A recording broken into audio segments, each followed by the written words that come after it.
Sejam bem-vindos a mais um BioATPcast. A camisa do galo aqui é porque hoje é uma live sobre evolução, porque evolução é apenas uma teoria. O coelho perfeito, ele não é um coelho, ele é o coelho. Tem no YouTube. Será que isso é machismo? Não. Agora, então, a gente vai chamar pra substituir a Luísa, um substituto de peso aí, né?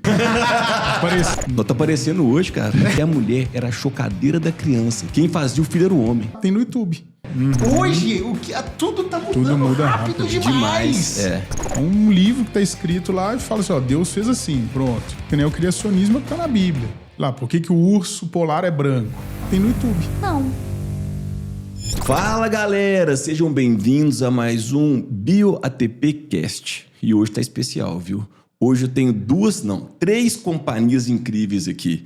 Tem o Daniel, que tá aqui comigo, já esteve comigo outro dia aí, né, Daniel? Tamo junto. Bora quebrar tudo aqui, velho. Daniel, e hoje a gente trouxe algo para poder aprofundar mais, conhecer mais, tornar essa live uma live mais inteligente. A gente trouxe a galera do Humanizando e a gente vai ter Luísa. Oiê, tudo bem, pessoal? E daqui a pouquinho vai entrar o Guizão, velho. Hoje vai ser doido demais. Hoje subimos o QI aqui, hein, velho? Subiu, cara. Aqui. Subiu. A gente tava estudando pra fazer essa live aí. Eu comecei a perceber que eu não entendia direito as coisas, sabe? Chegou num ponto assim, a gente estava lendo esse livro aqui, ó. Esse livro aqui incrível, O Maior Espetáculo da Terra, do Dawkins. Ia questionar se eu sou alfabetizado, sabe? O que é isso? Será que eu fui bem alimentado na infância? E aí, bicho, o cara começa a falar da caverna de Platão, coisa toda assim. Eu comecei a fazer um esforço incrível pra entender e de repente eu vi que eu tava conversando com a galera do Humanizando naturalmente, assim, pra eles me ajudarem. Aí tava eu e o Daniel trocando ideia, né, Daniel? E a gente falou, pô, vamos chamar a galera, velho. Bora trocar uma ideia aqui, porque aí a gente expande, a gente começa a conversar sobre mais coisas, né? A ideia era trocar uma ideia sobre evolução. E aí chamamos o pessoal para trocar uma ideia, mas nessa parte das ciências humanas também, porque faz muito sentido, não é? Com certeza. Talvez o mais importante disso tudo seja perceber como que a construção de conhecimento, ela é interdisciplinar, né? Ela é histórica, cultural, geográfica. E eu espero que o Humanizando possa, de fato, contribuir para essa prosa tão rica e Com tão certeza. importante. Show de bola, cara. Bom demais. Bom demais. Antes de começar, agora quero só agradecer uma galera aqui que tá sempre com a gente, velho. Quero agradecer aqui a Carol Bicalho. A Carol Bicalho, todas as lives ela tá aqui no BTP, ela comenta todas, ela participa de todas. Tem também aqui, ó, a Carolzinha tá aqui falando bem da live. Tem aqui também a Bianca, tem a Maria, tem a Catrine Coelho. Catrine Coelho também. Galera, a gente tá junto, viu? E eu tô achando massa demais vocês acompanharem todas, porque toda live elas falam alguma coisa, comentam alguma coisa, então a gente tá junto demais e essa live é pra vocês mesmo. Bora! Eu acho que me deu foi ideia, assim, de agradecer patrocinadores, quem sabe cola, né? A gente inventa... hein? Queria agradecer os patrocinadores, o cara, ué, não tô patrocinando não, ué. Não por isso, né, velho? Vamos lá, pô. A camisa do galo aqui é porque hoje é uma live sobre evolução. E a base da evolução é mudança, né? E o Daniel, cara, a Lu, não sei ainda pra qual time que ela torce, nós vamos descobrir agora, mas o Daniel é do Cruzeiro, né? Quem sabe uma mudança? É evolução máxima, cara. Isso aí é o ápice da evolução. Não tem como E nem pode falar que eu quero te convencer que o Galo é melhor que o Cruzeiro, porque evolução não é melhorar, é mudar. Exatamente, top. Conceito de prova, inclusive. Você torce pra qual time, Lu? Eu confesso que eu não sou muito fã de futebol. Então, no geral, eu torço pra quem vocês estão torcendo. O que dificultaria bastante, o que dificulta a minha lida aqui. Mas já que eu tô desse lado, eu tô com o Daniel. Boa. Então, tamo junto. Guizão é atleticano, então 2x2. 2x2 tá Fechamos. ótimo. Empatamos, então é a melhor coisa. Ó, a gente vai começar pensando em algumas coisas interessantes assim, porque a evolução, diferente de outras coisas da ciência, demorou muito para ser desenvolvida. A gente tem o Arquimedes, que mais de 2000 anos atrás já tinha feito tanta coisa incrível, falado de empuxo, coisas complexas, até difíceis de entender. Depois, 200 anos atrás, daí de começar a ter as ideias da evolução, teve as ideias de Newton. Newton arrebentou também com tanta coisa complexa da matemática, da física. E a evolução? Por que você acha que demorou tanto, Lu? Qual que é a ideia? Já ouvi falar que tem a ver com Platão, velho. O que Platão tem culpa nisso daí? Então, aqui a gente vai ter que meter o grego. E isso é uma coisa boa pra gente lançar aí pra nossa avó no almoço de domingo. Ô, vó, você sabe como é que diz? Espécie em grego é eidos. Né? Então, o que faz referência... Só que aí vem a questão mais bonita da filosofia, que é como que filosofia ressignifica as palavras, né? Então, no grego ali, há muitos séculos atrás, eidos não tinha tinha propriamente uma acepção filosófica. Passa a ter quando a gente traz isso para a filosofia. É muito bonito massa. isso nos conceitos, porque os conceitos, eles não nascem no mundo, eles são criados por nós no mundo. E aí que tá. No grego, a gente tem que espécie faz referência, lá na antiguidade, a algo que é eterno e que é universal. Então, o que hoje nós consideraríamos espécie como algo que muda, como algo que é passível de uma adaptação, que é passível de uma transformação, na antiguidade, por outro lado, é o contrário. Então, espécie é aquilo que é fixo, é aquilo que é universal e que me possibilita conhecer. Nó. Então é tipo perfeito, assim, uma coisa meio que perfeita? Exato. E é por isso que o Platão cabe tão bem, né? A ideia Nossa. de mundo das ideias, mundo inteligível. E o mundo das ideias tem a ver com a caverna de Platão. Uhum. O que é muito bonito, por sinal, porque o Platão, de maneira muito professoral, vou voltar à pergunta. Quando a gente vai trabalhar algo muito difícil, em especial, sei lá, com as crianças, a gente trabalha em termos de história. Vocês concordam com isso? É, demais. Por exemplo, quando a gente conta fábulas para as crianças sobre inveja, sobre comparação, a gente está fazendo isso porque, de fato, os coelhos falam? Não, os coelhos não falam assim como os lobos. Mas por que a gente coloca numa imagem? Qual que é a intenção de colocar numa imagem? É para facilitar. Então, assim como quando nós vamos trabalhar algo difícil com as crianças ou com os jovens, a gente coloca numa imagem, a gente coloca numa história, de maneira semelhante também Platão faz isso no contexto da alegoria da caverna. Então, Genial. a caverna nada mais é que uma imagem. Se alguém me pergunta, cadê a caverna? Não existe caverna. Né? Não tem como pedir um Uber para a caverna, o que infelizmente dificulta muito o turismo, né, filosófico, porque se tivesse uma caverna seria fantástico. Mas o ponto central é que a alegoria da caverna linka com essa prosa toda que a gente está tendo, porque a caverna, enquanto uma imagem, ela tenta narrar o que o Platão está trazendo, que é, dentro da caverna, a gente tem a imperfeição, a gente tem a cópia, a gente tem a imagem, enquanto que fora da caverna, a ideia de algo imutável, algo perfeito. E que, portanto, se relaciona com essa ideia de espécie na antiguidade. Saquei demais. Essa história que você falou de criança e tal, eu tenho uma filha de 3 anos, né? 3 anos e meio. E a gente ensinou pra ela que ela tem que ser gente boa com um livro lá que chama O Feijão Maneiro, sabe? O feijãozinho maneiro era um feijãozinho que se dava bem. E todo mundo ficava assim, por que ele se dá bem, né? Porque ele usa um óculos estiloso, é porque ele tem uma roupinha estilosa. Aí foram descobrir que não, é porque ele era maneiro. Legal. Aí agora o que pega? Da hora que ela faz uma birra, alguma coisa, fala, vamos ser feijão maneiro, pô. Aí é fácil, deve entender. Adorei isso daí. Que perfeito. E olha de novo, Platão tem tudo, aparência e essência. Adorei. Ser maneiro não é algo que tá na ordem da aparência, tá na ordem daquilo que é. Adorei. Então, vamos pensar num coelho, por exemplo, assim. É porque tem um coelho, então, que seria um coelho perfeito. Esse coelho perfeito não seria o coelho da imagem da caverna. Exato. Então, o coelho perfeito, ele não é um coelho, ele é o coelho, enquanto um coelho universal. Só que o problema de falar de algo universal é que não é palpável, não é tangível. É um troço que você só consegue pensar. E isso é muito próprio da antiguidade, no sentido de que eles estão se apegando à ideia de uma universalidade. É com o universal que eu consigo conhecer, enquanto que os particulares confundem, enquanto os particulares são cópias. Então, o coelho perfeito não é este coelho, mas o coelho. Nó. Então, quer dizer que se eu acho um coelho que é diferente da perfeição, não é mudança, é defeito. Defeito no sentido platônico de ser copiado, porque tudo que é copiado é necessariamente imperfeito, defeituoso. Porque o princípio mais incrível dessa noção de imperfeição no contexto platônico é porque nasce e morre. Então, nesse contexto, todos nós somos. Então, agora eu entendi o Ernest Mayr lá, que ele disse que o Platão amarrou a evolução com as suas mãos. Pois é, ele dá uma segurada. Os gregos, no geral, dão uma segurada nessa perspectiva de evolução. Fez todo sentido. Por conta disso. Estou Isso entendendo. perdura por muito tempo, né, cara? Você só vai chegar ali no século XVIII que vai ter a ideia de começar a mudar, né? De começar a pensar que realmente evolui. Pensar que muda, Não, e eu já vi umas ideias assim também que... Por que seguraram tanto a evolução assim? Tem gente que nunca acredita em evolução, que é fixista pra caramba. E aí fala, por exemplo, que a evolução é apenas uma teoria. Putz. E aí tem 2 conceitos de teoria, né? Você pode, por exemplo, ter uma ideia, realmente, aí você vai, depois dessa ideia, uma observação, aí você vai fazer experimentos, você vai comprovar e ter uma teoria. Esse é um dos conceitos. E a outra é tipo assim, por que essa madeira é clara? Eu tenho uma teoria. Ela tomou muito sol, sacou do nada. Então os caras, eles usam o conceito de teoria também errado para segurar essa ideia da evolução, que não acredita em evolução. Eu acho que é mais isso, é desconhecimento, né? Quando o cara fala assim, isso é na teoria. Porque eles falam assim, uma vez eu estava dando aula, o professor de matemática lá do lugar falou assim, você acredita na evolução? Aí eu falei, pronto, perdi meu intervalo, né? Meu intervalo indo embora.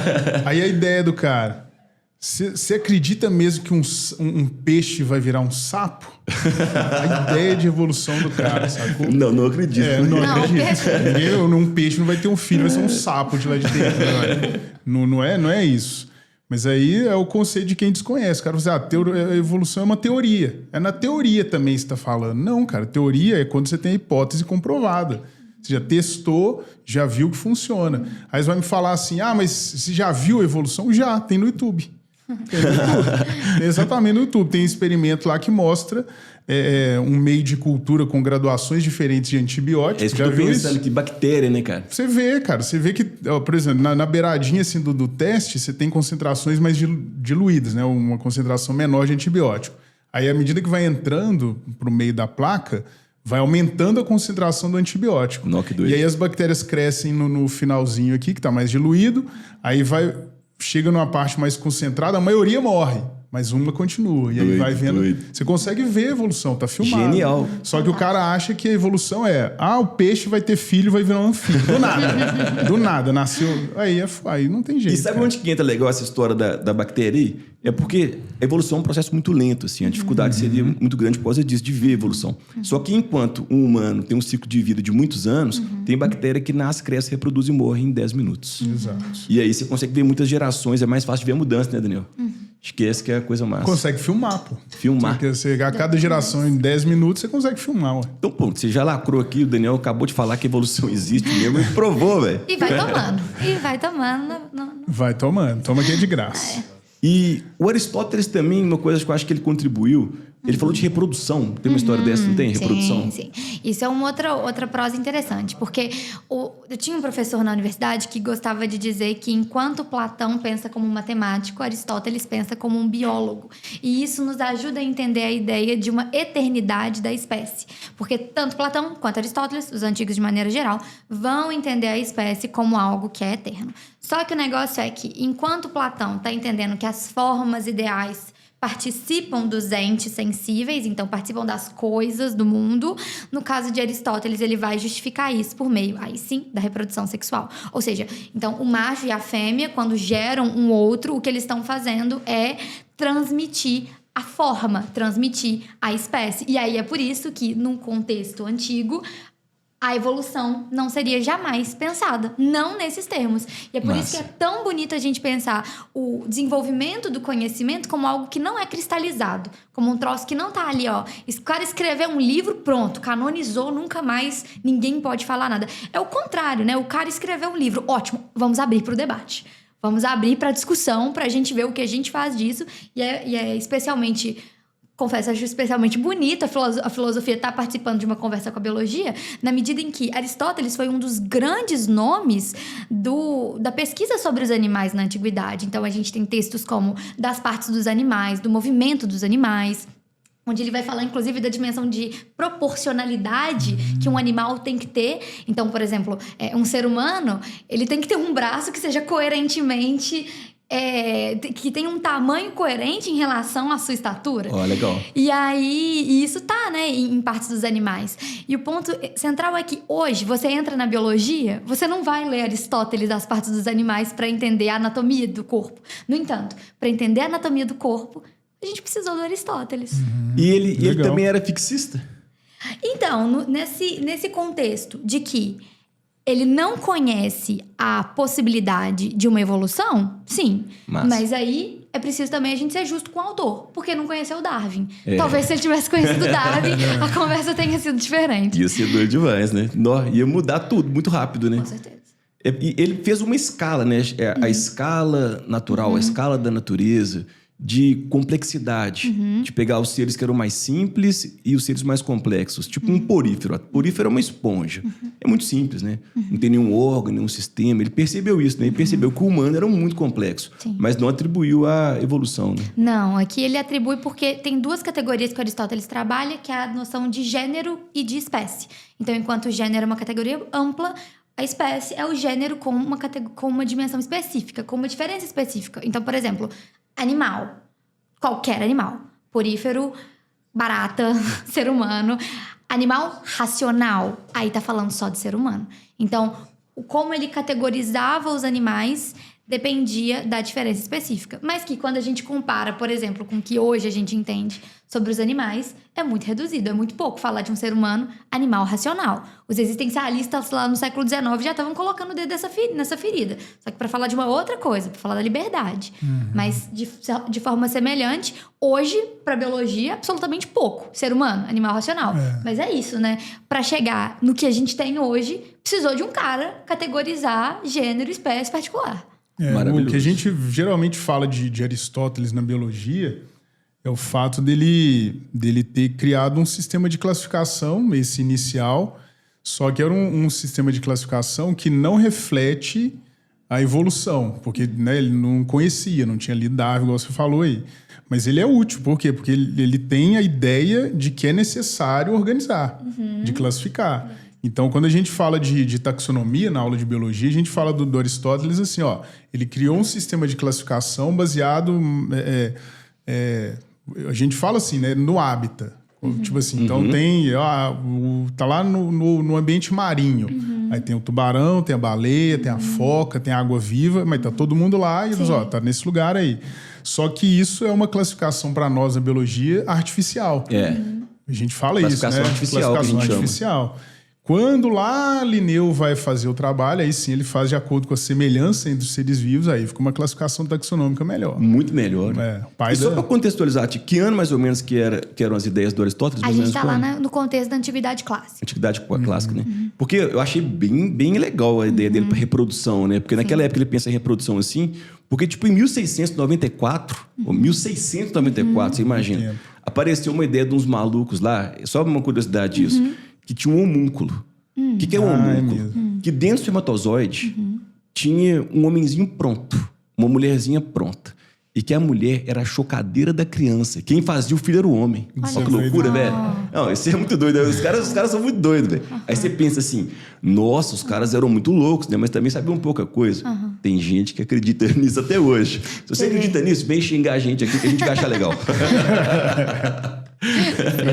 Aquela redação do Enem que foi sobre machismo, acho que foi 2015.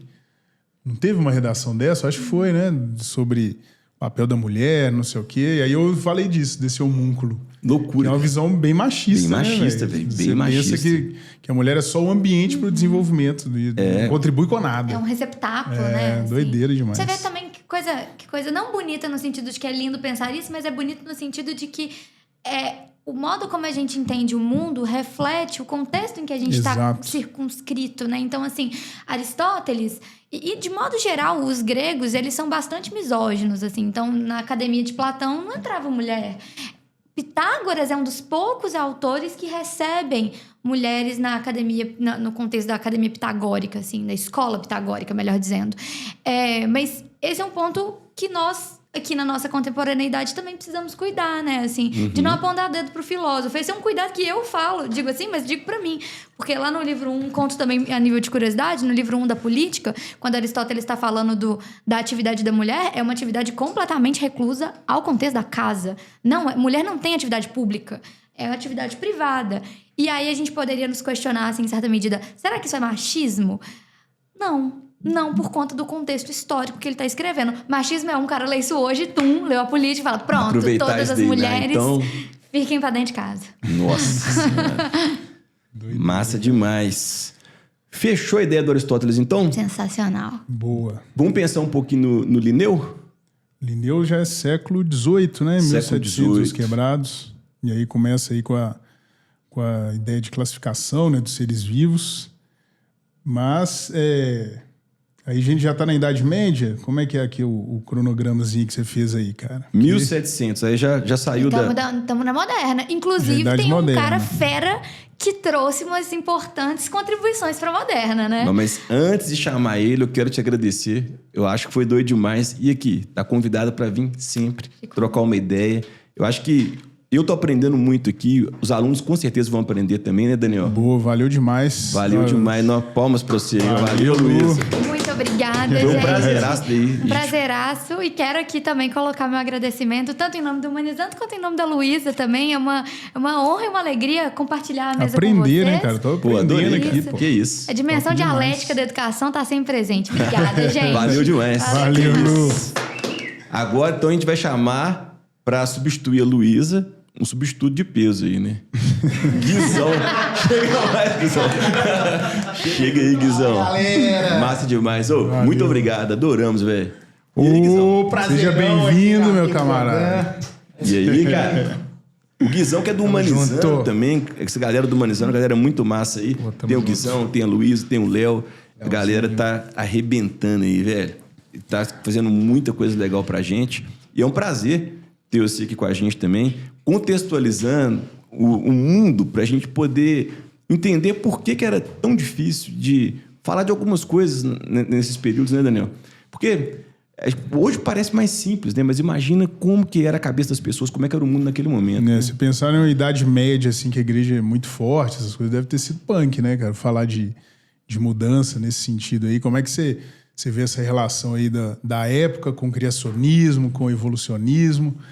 Dá um pitaco aí do seu conhecimento, cara. Cara, primeiro prazer estar aqui com essa galera maravilhosa. Valeu, do BTP. Essa galera que produz muito conteúdo de muita qualidade. E quando a gente fala de evolução, aí a gente falou da antiguidade, né? Aí parece que tem um hiato, que depois a gente vai falar da moderna, mas e o que acontece nesse... Né? Fica um nesse vazio, meio né, cara? né? É, uns 2 mil tá anos. rolando? O que tá rolando aí, né, velho? É difícil o tempo, né, cara? Mas na verdade, assim, não é que o contexto medieval, ele é mais uma continuidade do pensamento do fixismo. Só que agora tem Deus. Um Deus único, monoteísta. Porque quando a Lu estava falando de Aristóteles e Platão, ali não está num contexto religioso monoteísta, né? Então, os gregos, eles são politeístas, acreditam em várias divindades. Então, quando a Idade Média, o período medieval, que nós estamos falando de 1000 anos, né, traz à tona um fixismo de Deus criou tudo de forma separada e imutável. Imutável. Isso é muito sensacional e fácil de compreensão, né? Que é importante, e muitos estudos falam que uma Idade Média, para ser compreendida, principalmente para uma população que a maioria é aletrada, precisava ser fácil de ser captada. Não tá aparecendo hoje, cara. Parecendo, não mudou muito, não, né? Não mudou muito, né? A galera fala, faça um vídeo simples, rápido, sem conteúdo, que ele vai dar certo. Aqui não, aqui a gente pega pesado. É isso que você se difere da galera mesmo, né? Porque então, o conhecimento, ele é pautado muito na Idade Média, no período medieval, dentro dessa perspectiva, Deus fixo, Deus criou tudo de forma separada e nada muda, é imutável. E aí vem o período moderno, que aí a gente vai entrar já numa grande mudança, e eu acho muito legal o que vocês falaram, que é o seguinte, a Lu comentando sobre Aristóteles e Platão, há uma ideia de noção de tempo também. Por que essa perspectiva da mudança aparece? Porque a mudança é a tona do período moderno e do período contemporâneo. Você já vive um momento ali de mudança. A Tudo. mudança, hoje, pensa, galera, hoje tudo tá mudando Tudo muda rápido rápido demais. É. Então isso não começou lá na Idade Média. A Idade Média é aquela ideia da longa noite dos 1000 anos. Lógico que mudava, mas mudava mais pausado, né? Mais espaçado.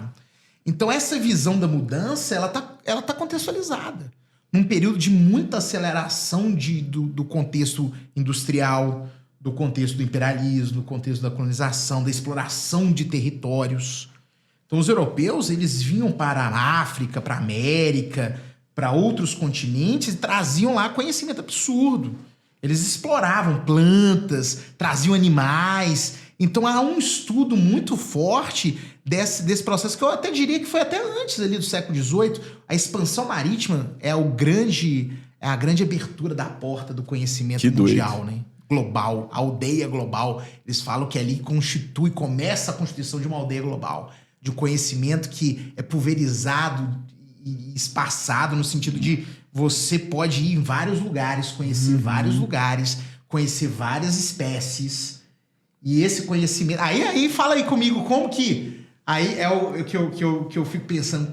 Esse tanto de conhecimento, como é que nós vamos unir isso aí? Classificar esse trem. Aí aparece o Linneu, velho. O Linneuzinho. E você falou uma coisa, e eu peguei uma frase do Linneu aqui interessante, que ele classificou a diversidade. E ele fala que ele classificou para a grande glória de Deus.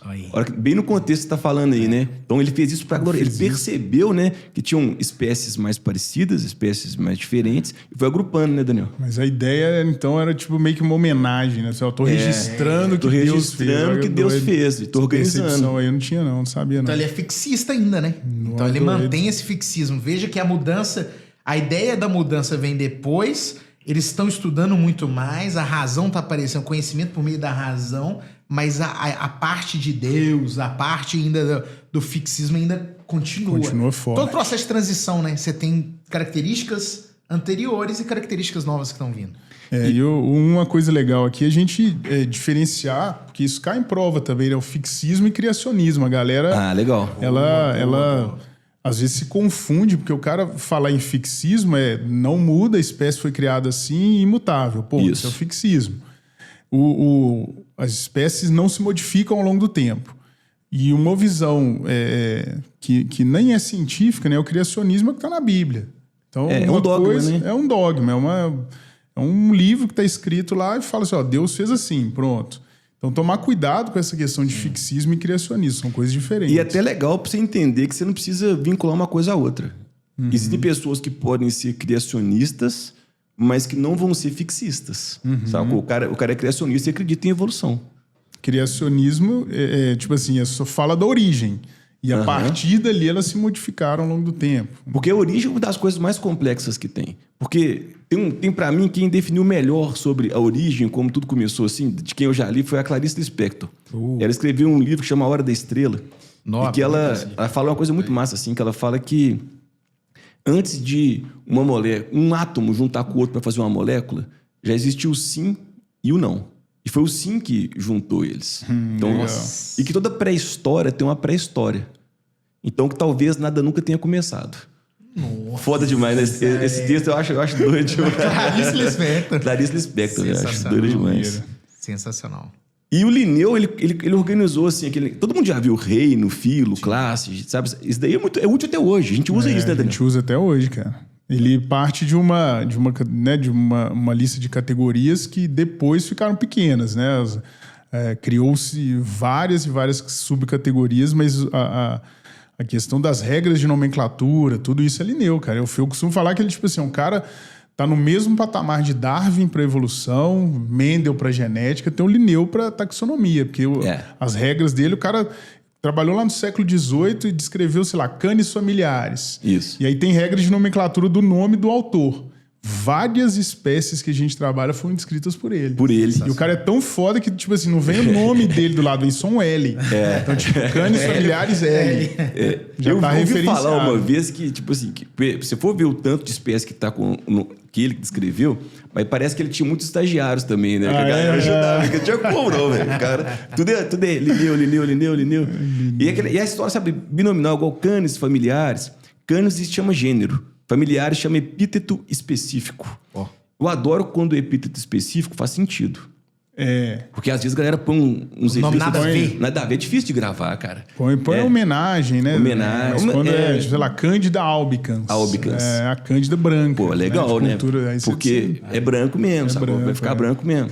Igual eu tô com a camisa do Galo aqui agora, teve um cara legal pra caramba, né? Eu achei legal pra caramba. A abelha já foi extinta, inclusive. O cara, ele tinha que dar um nome, né? Um epíteto pra uma abelha, já existia o gênero Eulaema. Aí ele criou a Eulaema atleticana. Não é possível. Porque na época era aniversário do Galo, de centenário, alguma coisa assim, tinha uma camisa especial. E a camisa era preta e dourada. E a abelha era pretinho e dourado, igualzinho a camisa do Galo, sacou? Da Eu achei que você ia falar do Ronaldinho lá. E ele foi o mesmo cara. É o mesmo cara. Foi o mesmo cara. Que aí o que rolou? Depois de uns anos, aí fez um sucesso. A gente tinha descrito várias abelhas. Nada acontecia na vida do cara, né, velho? Ele fez essa, aí foi lá, o Globo Esporte, MGTV, todos os canais, os caras foram lá entrevistar o cara. Aí depois o Galo, 2013, campeão da Libertadores. O que ele fez? Saudades. Que saudades daquela época. O que ele fez, cara? Ele fez uma homenagem ao Ronaldinho Gaúcho, que jogava com a camisa 49. Só que não pode escrever 49, porque todo nome científico tem que ser em latim, porque é uma língua morta. Você não pode privilegiar ninguém. Vai, vou colocar em inglês, em português. Não, tem que ser em latim. É 49, em latim é quadraginta novem. Aí virou Eolaema quadraginta novem. Ficou chique, né? Ficou bonito. É uma homenagem justa, né, cara? Jogou muito. Mas eu gosto mais, igual o Daniel falou, né? Cândida albicans. Quando significa alguma coisa. O IP branco, Tabebuia albicans. Então, também é assim. Eu mexi com borboleta, tinha uma que era Taiguetes rufo marginata. Rufo é vermelho, marginata na margem. Aí você pega a borboleta, ela era vermelha na margem. Pô, legal, gravei. Legal demais. É mais fácil de gravar. Massa demais. E o legal nisso tudo aí, vocês me lembraram que tinham 2 filósofos do século XVIII, Diderot e D'Alembert. Francês. Que isso? Essa galera francesa, né? Que isso? Aí tem que contextualizar, porque o iluminismo, a grande potência do iluminismo ocorre na França. Então, o Diderot e D'Alembert, eles criam um compêndio chamado Enciclopédia. Olha, e hoje a galera pesquisa aí, Wikipédia, né? Hoje é ChatGPT. Hoje é ChatGPT, você coloca lá. Que isso, que doido. E era enciclopédia. E qual que era a ideia deles? Nós vamos descrever tudo que é científico dentro desse compêndio. E aí, lógico que um compêndio não dava só. Aí eles começaram a fazer um tanto de compêndios do conhecimento que envolvia a descrição. Aí tem descrição de planta, descrição de animais. E isso foi... a gente estudou lá nas... Eu acho que nós vamos confessar a idade aqui, galera. Disso agora, nós vamos confessar a idade aqui. Era caríssimo. Lembra disso? As Barças, né? As Barças. Era caríssimo. E tinha os desenhinhos, lembra dos desenhos, as inscrições e tudo. Quem tinha Barça era onde reunia pra fazer trabalho. Eu ia pra casa da pessoa que tinha Barça.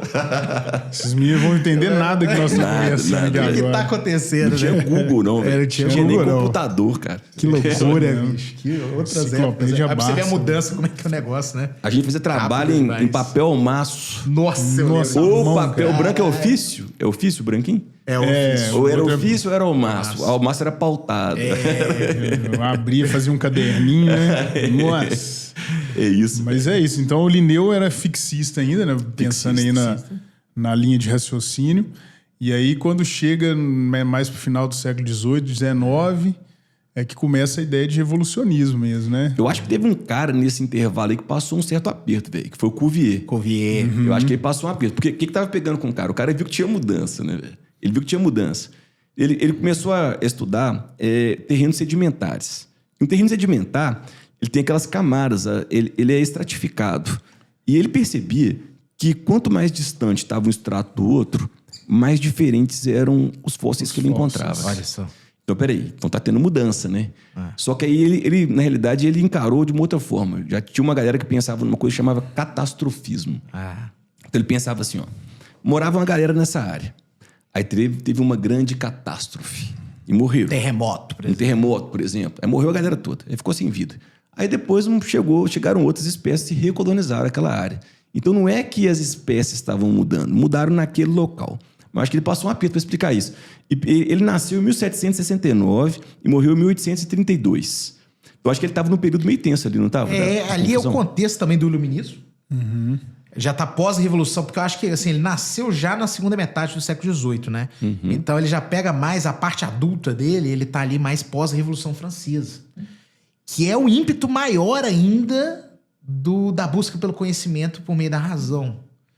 Então há um processo de intensificação realmente, assim. Nós precisamos saber as coisas, mas como? Deus fala e a gente aceita? Não. A gente precisa pesquisar, método científico mesmo. Uhum. E aí a ideia é pesquisa, observação, a matemática também estava se desenvolvendo muito na época. Então esse é o período de maior florescimento desse processo de investigação, podemos dizer assim. Né? Então ele Ele acelera esse processo, se não me engano, é ele que acelera esse processo de levar até uma análise muito paleontológico, né? Da paleontologia, de estudo de fósseis, e que até então, assim, não tínhamos muito esse estudo. Porque o povo pensava que a Terra era recente também, exatamente. Né? E num período tão pequeno não dava para evoluir. Uma ideia de terra nova, né? De algo que é muito novo. Que dava uns 5 mil anos, mais ou menos. Exatamente. Então, 5 mil anos é muito... Para evolução, 5 mil anos não é praticamente nada. Nada. Então é muito pouco. Beleza. Isso é uma visão bíblica, né mesmo? Na Bíblia não tem muita Velho Testamento e Novo Testamento, né? Dá mais ou menos isso aí. Mas aí. a Terra lá deu o quê? Os 6 mil, 5 mil anos? É isso, né? Porque isso aí.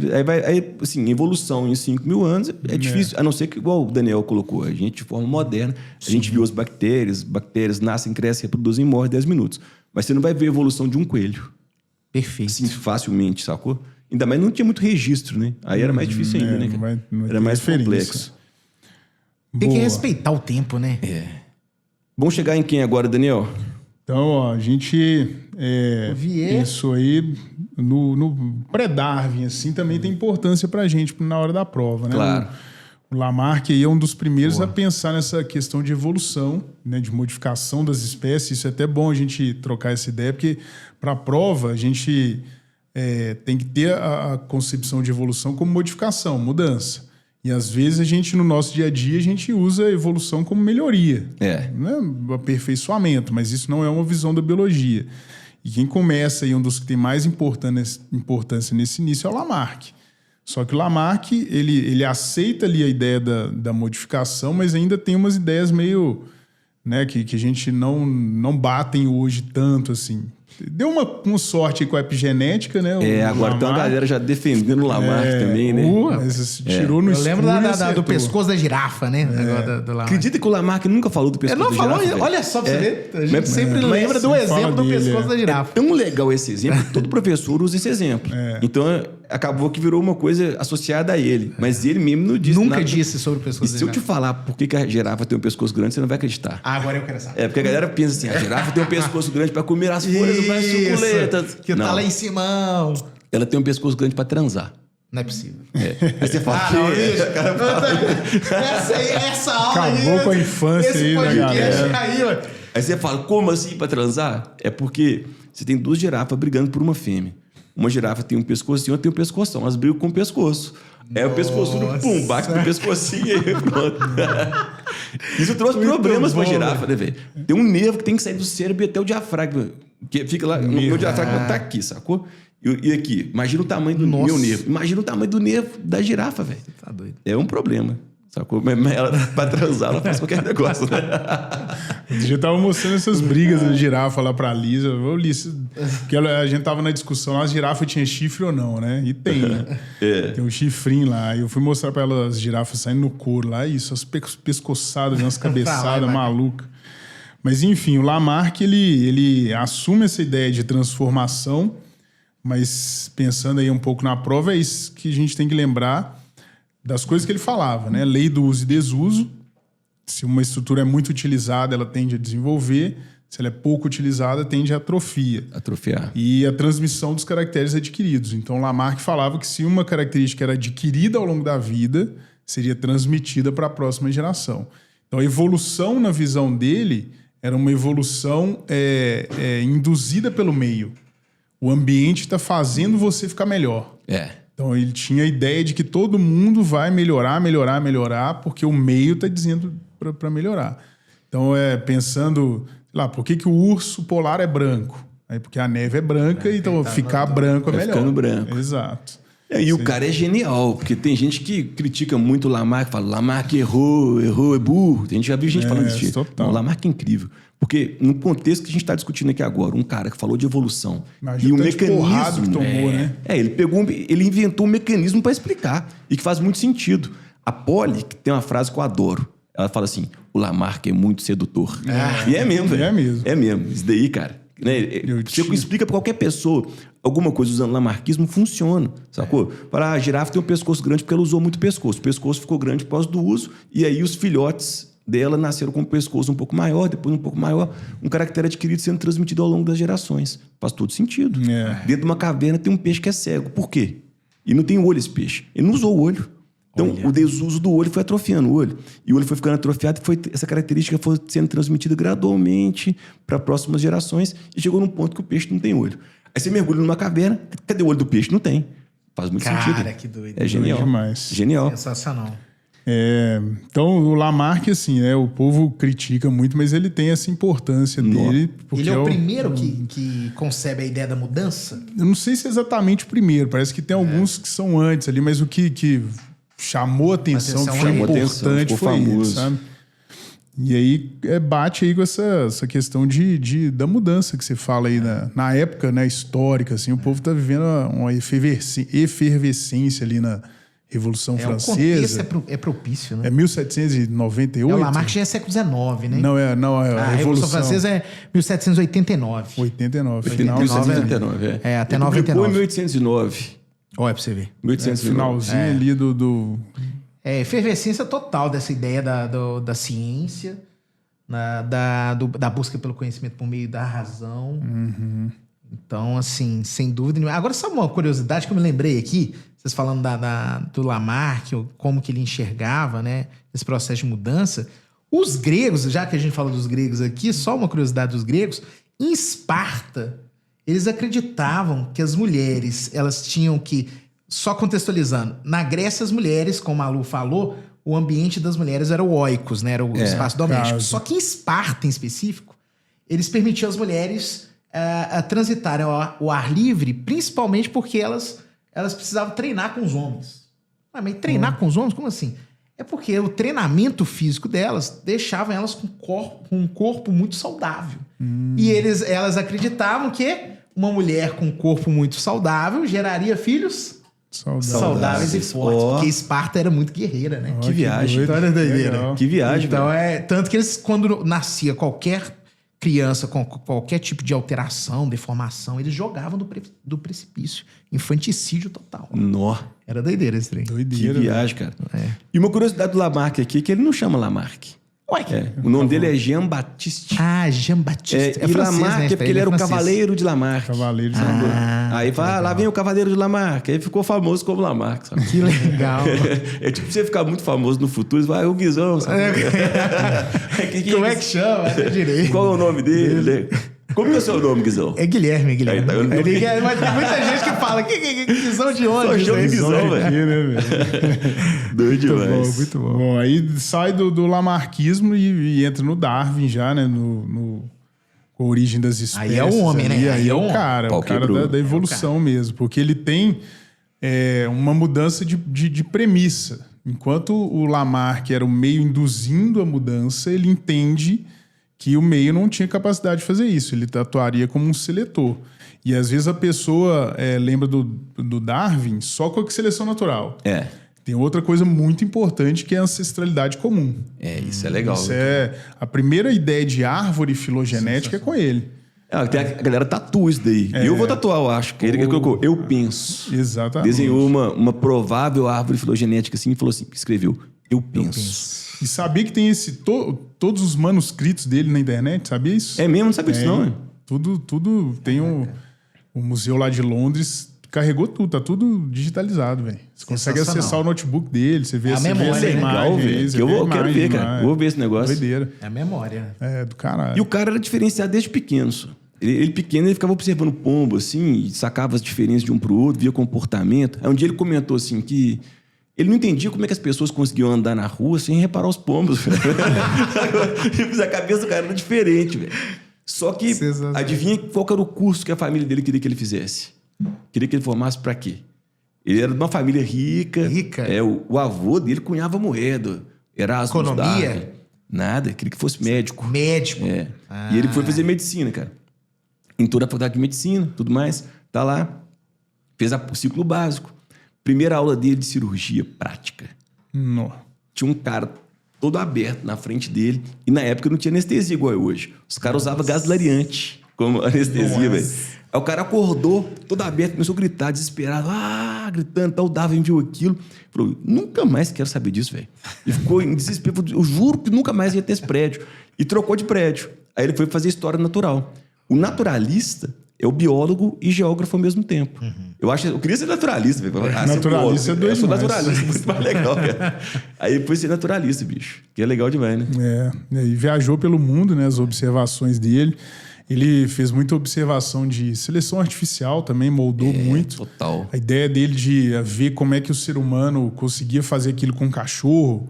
Mas se o ser humano consegue moldar o cachorro desse jeito, quem dirá a natureza em milhões de anos? Um pincher e um Rottweiler. Doido, né? Ver a observação de plantas, né? De seleção também em planta, couve. Esse eu acho doido. Brassica, não sei, oleracea o nome? Brassica oleracea, eu acho o nome.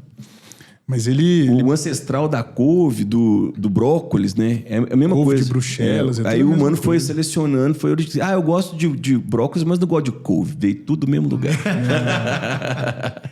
Então o Darwin era o cara aí nesse momento, né? De trazer seleção natural, compartilhamento de ancestral comum. E um doido que eu dou aula quando eu falo disso é que a galera, tipo assim, eu falo, a gente veio do mesmo lugar. Aí eu pergunto pros meninos assim, você consegue me provar que a gente tem ancestralidade comum com uma bactéria? Aí os meninos falam assim, não. Aí, bicho, ele não sabia disso, né? Darwin não sabia, mas o material genético é feito da mesma coisa. Membrana plasmática, mesma estrutura. Você vai vendo lá a glicólise, praticamente a mesma coisa. Muda uma enzima ou outra assim, mas nem muda o nome da enzima, muda um pouquinho a enzima. Doideira demais, cara. Então a gente vem no mesmo lugar. E aí ele vem com essas ideias dele. Na época ela tomou muita porrada. Né? O contexto histórico ali, né? A igreja muito forte ainda, o cara, sociedade inglesa lá. Muito religioso também. Né? Tem muita caricatura dele. Já viu isso? Caricatura de macaco com a cara do Darwin? Já vi. Viu isso? A galera metiu o pau Tomava mesmo. muito porrada, velho. Toma até hoje. Depois a gente vai entrar num assunto meio delicado dele, mas toma até hoje, né? Até hoje é difícil falar de evolução em aula, né? Não, e ele teve muita influência importante. É porque um dos caras que influenciou ele... Eu acho que a vida, sabe? Ela mistura mais de uma coisa. Ela mistura ser competente, ser dedicado e também ter sorte. O Darwin, quando ele formou, ele foi um ótimo aluno. O professor de botânica chamou ele para dar uma volta no mundo num navio chamado Beagle. E estava rodando esse navio aí. E a galera acreditava que a Terra era muito recente, igual a gente estava discutindo aqui. Só que aí o Darwin estava lendo um cara chamado Charles Lyell. E o Charles Lyell acreditava numa mudança gradual do relevo e falava que a Terra era muito mais antiga do que a galera imaginava. E aí o Darwin está no Chile, rola um terremoto. Nossa. E ele vê o relevo mudando na Aí frente o cara vê, né, ele fala, não, o Charles Lyell tem Bem razão. tomei ali, né? E sabe como é que chama o livro do Lyell? Gradualismo geológico. Sensacional. Tem um gradualismo geológico. Quem sabe vai ter o gradualismo também biológico. Aí ele é um cara, talvez você até goste desse cara também, chama Thomas Malthus. Thomas Malthus. E eu vi uma coisa doida, velho. Sabe o que eu vi? É porque a gente quase não fala do Wallace. Mas o Wallace foi um cara que chegou às conclusões de Darwin junto com ele, cara. Sacou? Chegou às mesmas Independentemente, conclusões. né? Independente, eles não tinham troca ali, não? Não, se não fosse o Wallace, acho que o Darwin nem tinha publicado. Nem publicava. A história que eles falam é isso, que o Darwin, o Wallace na humildade, mandou as coisas pra ele. Aí o Darwin leu e falou assim, bicho, cara, se eu não publicar, ele vai publicar. Porque eles, independentemente, tiveram as ideias parecidas. Mas parece que ele cita ele, né, pessoal? Fala que em coautoria, ele meio que colocou o cara também lá no alto. Só que o problema é que quem ficou famoso foi só o Darwin. Eu acho que tinha que dar um valor pra ele também, né? Lá no Museu de Londres tem o Darwin no principalzão, né, no salão principal, assim, grandão, e o Wallace mais no cantinho. Mais no cantinho. E os dois leram o Malthus. Isso que eu achei legal, os dois leram. Porque a gente tem aquela ideia que o Malthus fala, né? Que a população, ela cresce em PG. Isso. E o alimento cresceria em PA. Aí o que o Malthus pensava? Assim, eu nunca tinha visto, comecei a dar uma pesquisada, achei muito legal. Que a população, ela ia crescer em PG, sim. Qualquer população, a humana que ele pensava, né? Pensava no humano. E que ele pensou que ia dar uma explosão e aumentar em número, mas depois ia faltar comida, então ia diminuir. Sim. Aí depois poderia crescer de novo, depois ia diminuir. Meio sanfona, né? Meio sanfona. Aí qual que foi a relação do Wallace lá e do Darwin com essa ideia? Eles pensaram assim, todas as populações podem crescer em PG. Não é só a população do humano. E as populações todas tendem a aumentar e depois tendem a diminuir. Mas quem é que sobrevive? Por que sobrevive? Essa galera que sobrevive. Essa é a pergunta crucial, né? Aí que dá o start, né, nos caras. É uma influência muito importante. Quem vai sobreviver nessa luta doida aí, né, velho? Quem vai Essa sobreviver? guerra, né? Porque o Thomas Malthus fala, né? As guerras, que teriam guerras por causa da explosão demográfica. Influenciou demais. Aí depois o cara tá lá em Galápagos e ele começa a sacar que as ilhas diferentes lá, né? Que elas têm passarinhos com bicos diferentes. E são os tentilhões de Darwin. E aí os fringilídeos, que a gente chama. E ele começa a sacar que tinha a ver com o tipo de alimento que tinha na ilha. Então, peraí, se tem mais um alimento, o bico é de um jeito. Se tem mais do outro alimento, tem mais no tal bico. Doido. Então ele tá pensando assim, então, os seres são adaptados. Os seres são adaptados também. E também ele percebeu a ideia de que os filhos gerados pelos pais, eles pareciam com os pais. Ele não sabia explicar isso, né? Ele não sabia genética. Sabia. E ele é contemporâneo de Mendel. Cara. O Mendel foi ignorado. O Mendel morreu no ostracismo. Ah, não. A galera O Lamarck também, se não me engano, ele morreu pobrão. Esse eu não tava sabia, lendo, não sabia, não. Depois eu olho direitinho, mas assim, pobretão, ninguém reconhecia o cara direito. É o esquema da ciência, de geral, às vezes é isso, né? Às vezes o cara publica, faz um trabalho fodão lá, mas Só o cara depois entende, à frente do tempo, né, velho? O Mendel, ele conseguiu ter umas ideias incríveis, cara, incríveis. O cara, ele consegue, sem saber o que era um gene, sem saber o que era DNA, entender os padrões genéticos que a gente usa hoje. Sensacional. Como que tem um gene transmitindo uma característica? A gente sabe isso hoje, sacou? Como que passa do pai pro filho? Ele pensou nisso sem saber o que era gene. Como é que entende um cara desse? Pai da genética sem saber nada. Sem saber nada. Mas aí no Darwin aqui ainda tem um contexto social, aí, um contexto histórico pesado, né? Pesado. Que ele publica lá as coisas dele pensando nas espécies, mas a galera meio que deu uma deturpada nisso aí, né? Total, Dandan. E o Darwin, olha só pra você ver, muita gente acha que ele falou um tanto de coisa que ele nunca falou. Isso é interessante. E esse é o grande problema. Porque, por exemplo, tem um conceito que a gente estuda na história, na sociologia, que chama darwinismo social. Olha isso. Que Confunde, né, galera? Total. Que se apropriam da ideia do Darwin, de seleção natural, para explicar. Que é isso? Qual que era a ideia? Pô, se há mudança em plantas, em animais, a sociedade também está mudando. E aí, qual que é a ideia? Nós estamos no contexto imperialismo, neocolonialismo. Então, muitos países precisam justificar ideologicamente a dominação. Como é que você justifica a dominação? Chegar no outro e dominar assim, na... porque eu falo, até faço uma reflexão, é um relacionamento tóxico, né? Abusivo. Então, assim, a pessoa tá chegando lá, ela não tá falando assim, eu vou te explorar, eu vou tirar todos os seus recursos. Não. Qual que é a ideia? Eu estou levando para você o melhor. A civilização. Porque eu sou superior. Credo. A ideia do evolucionismo social. Doideira. Essa ideia do evolucionismo social. Você tem o bárbaro, você tem o primitivo, você tem lá o civilizado. Na história tende a ficar quem? O civilizado, porque ele tem tecnologia mais avançada, ele tem o conhecimento científico, ele tem um desenvolvimento industrial. Então essa galera, teoricamente, bárbara, primitiva, pseudociência, né? Isso é pseudociência. Você tá salvando o cara. Eu tô salvando o cara. Então eu vou levar pra África o quê? Eu tô levando a civilização, eu tô levando o progresso. Eu, branco, europeu, aí tem até o poema lá do Kipling, né? No final do século XIX, na mesma marca, Kipling, que a gente da mesma marca. O nome da marca, ela foi inspirada nesse cara, nesse autor. Que isso. É doideira. Ele tem um poema extremamente racista, assim. Eu não vou usar nunca mais. Tem o BO total. E é muito caro, inclusive, as coisas daqui. E é um macaco. Exatamente. Então, assim, é bizarro. Um gorila. É um gorila. Não vou usar nunca mais. Aí, ó, tá vendo? E dentro desse contexto, lá no poema do Kipling, ele fala todo um processo de missão civilizadora. O fardo do homem branco. O homem branco sai da sua... Olha, que tadinho, né? Ele sai do seu comodismo ali, da sua civilização, do seu desenvolvimento, para levar isso aos considerados raças inferiores. Então, olha como que é uma questão...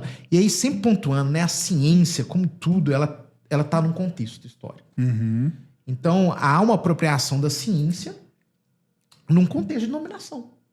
E aí a gente pode problematizar a questão ética disso aqui.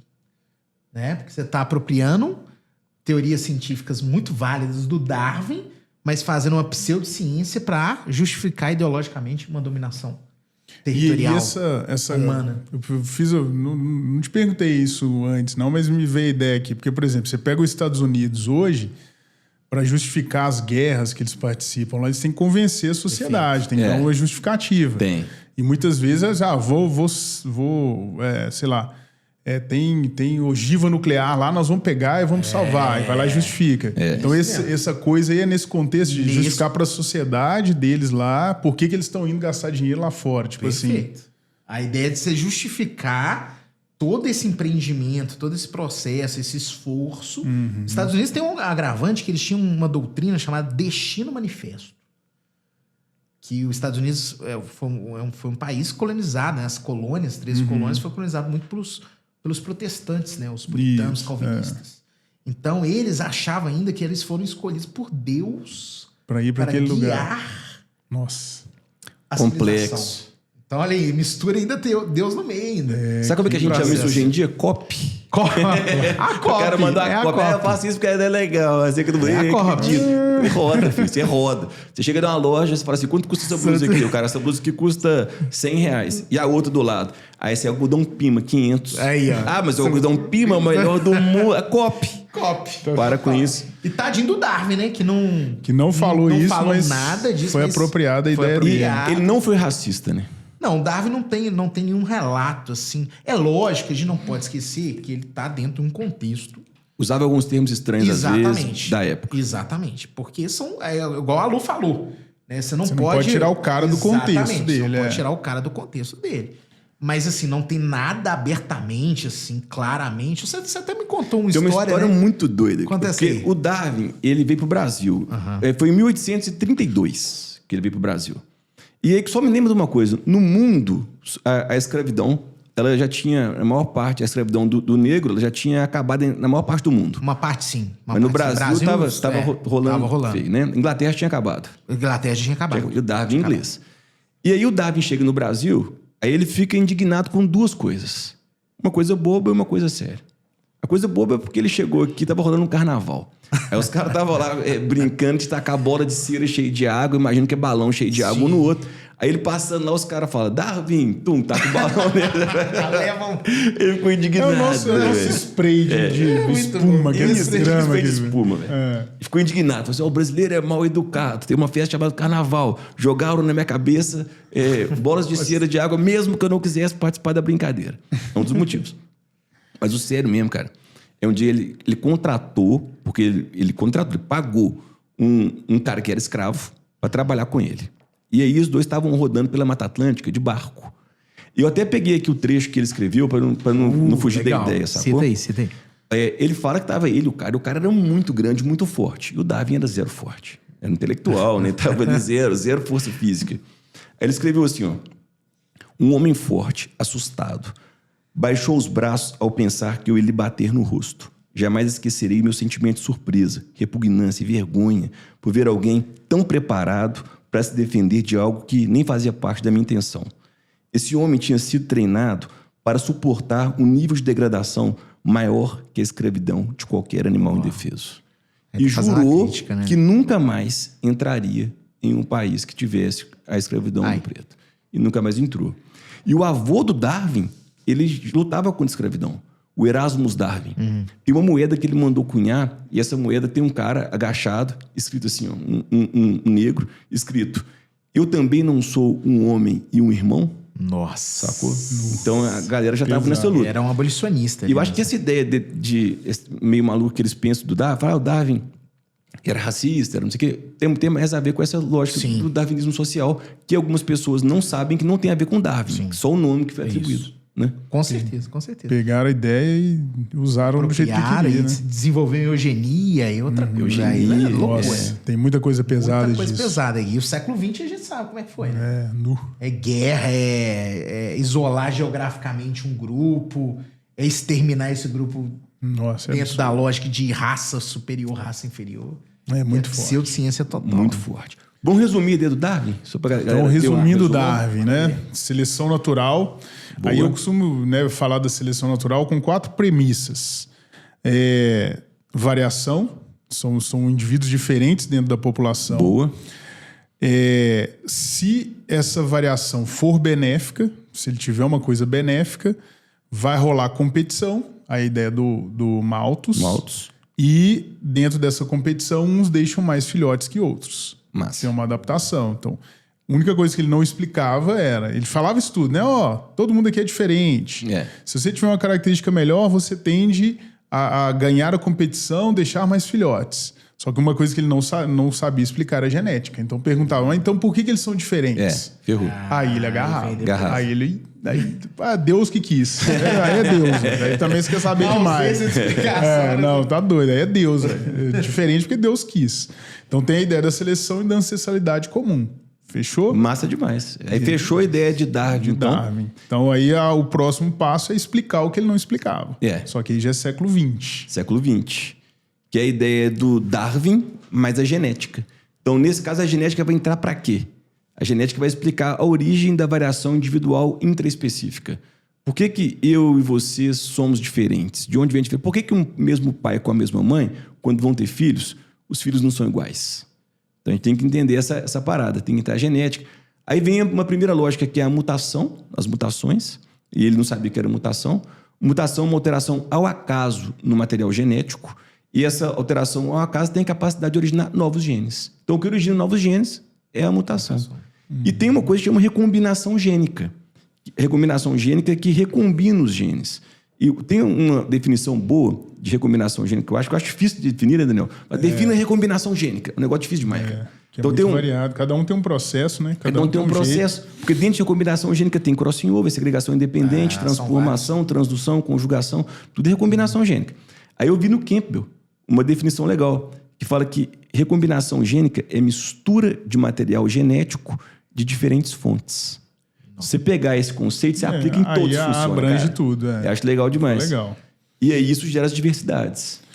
O neodarwinismo, né, a teoria sintética da evolução que a gente fala, ela vem para explicar isso, que o Darwin não sabia explicar. Então aí entra mutação, recombinação gênica, aí tem vários fatores, né? Migração como fator evolutivo, que você traz uma característica nova. Resumindo, tudo que alterar a frequência gênica dentro de uma população. Maravilhoso. Então, você lembrar daquelas aulas de genética lá, você lembra alguma coisa? Azão, azinho, não sei o quê. Então é basicamente assim, imagina uma população de indivíduos que tem todo mundo o genótipo azão. Se aparecer alguma novidade que muda o azão para um azinho ou alguma coisa nesse sentido, é um fator evolutivo. Legal. Mudou, evolução é isso, mudança.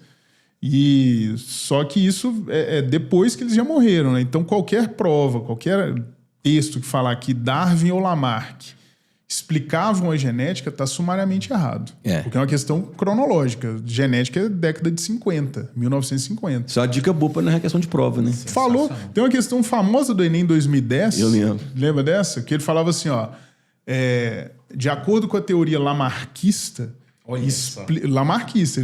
Foi bem específico. De acordo com Lamarck. Então, carta branca, pode usar. Por que as serpentes atuais não têm patas, mesmo derivando de lagartos com patas? E aí era para explicar de acordo com Lamarck. Aí o gabarito era... pelo desuso, as patas desapareceram. É a lei lá do uso e desuso. Uso e desuso. Só que tinha a letra D, se não me engano, que falava assim... A característica sumiu pelo desuso e foi incorporada no patrimônio genético. Ele já não fala. Aí genético a galera arregaçou. É o anacrônico que a gente fala da história. Tá fora do... Falou do uso e desuso igualzinho, mas colocou a palavra genética. Aí já era. Aí tá errado. E aí veio o Darwin com a seleção natural, veio essa ideia toda. E depois tem algumas coisas legais, igual a gente falou da girafa lá, é uma seleção sexual. Na seleção sexual, a fêmea escolhe as características do macho. E cada um usa suas habilidades. Cada um tem uma habilidade diferente. Cada um sabe o que faz aí. Tem várias coisas. Tem lá o pavão, por exemplo.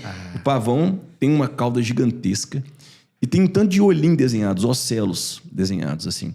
Quanto mais ocelo tem, maior a chance desse pavão transar. Olha só. Isso não faz sentido de acordo com a seleção natural. Você pega, por exemplo, e fala assim, aquela cauda daquele tamanho, fica pesado, fica lento, não serve para ele ficar escondido, não serve para ficar mais veloz. Mas por que ele é assim? Porque a fêmea quis assim. Aí vem muita loucura, né, pela frente. Tem peixe, por exemplo. Tem peixe que a fêmea escolhe o macho porque ele é colorido. Tem peixe que a fêmea escolhe o macho porque ele trabalha bem. Olha. Tem umas fêmeas que falam assim, você é meu de mais ninguém. Aí tem um macho que é legal pra caramba, que a fêmea vai lá, transa com o macho e pega todos os óvulos, tem que ficar na boca do macho. Aí o macho fica com a boca cheia de ovo, assim, cara.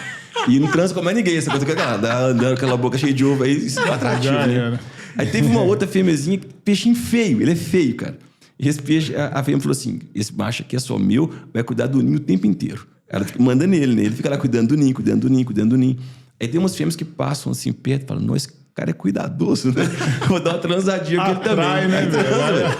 Aí a mulher levou o pé, sabe? Cara, então tem muita coisa. É seleção sexual, cara. Passarinho, tem muita fêmea que escolhe o passarinho mais colorido, que canta melhor. É uma estratégia. Agora tem umas que escolhem que ele constrói melhor ninho. Tem macho de passarinho, cara. Faz ninho de 2 andares, põe flor. Aí tem uma fêmea que ela gosta de cor azul, porque o azul é raríssimo na natureza. Se o macho conseguir enfeitar o ninho com azul, pronto, acabou. Tem várias fêmeas. Esse macho é massa. É a seleção sexual. Doido demais. Que é massa demais também. Ué, velho, acho que passamos por tudo aqui, né? Massa demais, cara. Faltou alguma coisa aí, Guizão? Não, acho que é isso, né? Só uma reflexão, assim, como que é muito recente, né? Cara, muito doido. Genética é da década de 50, cara. Genética, não tô falando em 100 anos, gente. Não, que isso nem 70, nem 70 e pouco. 75 anos, é muito recente. Eu dou essa aula falando de evolução e genética e biotecnologia. Eu falo assim, gente, provavelmente seu avô escutou o radinho lá, a notícia. Foi descoberta a molécula, não sei o que, DNA. Não, pensa no quando que surgiu o Homo sapiens. A gente tem milhares de anos. Entendeu? Então é pouca coisa demais pensando nesse tempo que a gente está falando aqui. O que é evolução, como é que são as coisas. São milhares de anos, cara. Se for um boom do humano, sabe, de inteligência, 70, 50 mil anos atrás. Doideira. Sacou? Isso é muito recente, cara. E aí, acho que roda a gente dar uma pensada sobre o mundo que a gente estava discutindo. A gente falou sobre as ideias do mundo, como que elas são desenvolvidas, talvez no contexto do que já foi, o que está agora.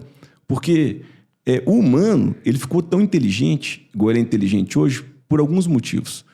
Uma coisa que teve que acontecer foi diminuir o tamanho do intestino e aumentar o tamanho do cérebro. Isso teve que acontecer. Outra coisa que teve que acontecer é que a gente, com o cérebro maior, começou a inventar ferramentas. Sim. E quanto mais ferramenta, mais energia a gente economizava e podia ter um cérebro maior. Então a gente foi ficando cada vez mais inteligente. E comunicar, lembrar das coisas, né? E hoje em dia a gente começa a inventar umas ferramentas que era pra gente poder economizar energia. Era pra economizar energia. Só que não. Aí pega um cara que usa a ferramenta o dia inteiro e o outro fica desempregado. Então acho que isso daí a gente tá errando, entendeu? A gente pode pensar nessa lógica maluca aí pra gente poder fechar, cara. Essa questão das ferramentas que a gente usa, coisa... Você pega um chat GPT aí, o cara manda lá tudo e nem pensa no processo. Ele só pega o que tá pronto ali. E a gente tem visto isso em sala de aula, cara. Não sei se vocês passaram por isso. Eu tava dando aula outro dia e me digitou no chat GPT lá e me confrontou, cara, na aula. Assim. Sério? Digitou lá, mas aqui tá diferente. Falei, pois vamos ver quem você vai confiar, né? É porque o chat GPT, às vezes ele joga uma ideia diferente, mas você vai apertando ele vai falar, não, você tá certo. Exatamente, ele fala isso. Eu vi, tem até um termo pra isso, chama alucinação. O chat GPT alucina em 30% das vezes. É muito, cara. É muita coisa. Aí você fala assim, aí você aperta ele e fala, você tem razão, eu errei aqui, não sei o que. Chama alucinação. Ele dá os bizil, só que 30% é muito. O cara acha que 100% das vezes é tudo verdade, tá ali. Aí deixa de pensar em cima. A gente, como professor, sabe usar melhor, porque a gente vai lá, a gente, como tem um conhecimento prévio, você vai lá e fala assim, bicho, faz isso pra mim. Aí você consegue identificar com um pouco mais de clareza onde está errado, onde não tem, né? Se o cara assume que tá tudo ali do jeito que tá ali, o cara nem pensa em cima. É um processo reflexivo. A gente traz esse processo reflexivo. Né? Se não souber usar, vai ser ruim, né? Vai dar pau. Fica a ideia aí, galera. Agradecer demais vocês aí, cara. Agradecer ao Guizão, agradecer a Luísa. Vocês contribuíram demais. E assim, eu achei legal demais. Tô aqui felizão, não, foi cara. Muito doido. É legal. Minha aula pra sempre vai mudar por causa dessa conversa que a gente teve aqui, cara. Sensacional. Valeu demais, Eu queria agradecer demais, porque é isso, assim... Esse papo no nível alto, né? Que a galera precisa realmente assistir e refletir. A gente fala muito lá no Humanizando Ciências Humanas. A todo momento a gente não pode pegar a informação e somente acatar, né? Morrer ali, né? Morrer ali. A gente precisa a todo momento estar perguntando, refletindo, trocando ideia. E olha o nível de de informação e de reflexão. A gente foi lá na antiguidade, né? Pra trazer. Aliás, se a gente pegar o tempo geológico aí, a gente foi bilhões de anos pra trás aí.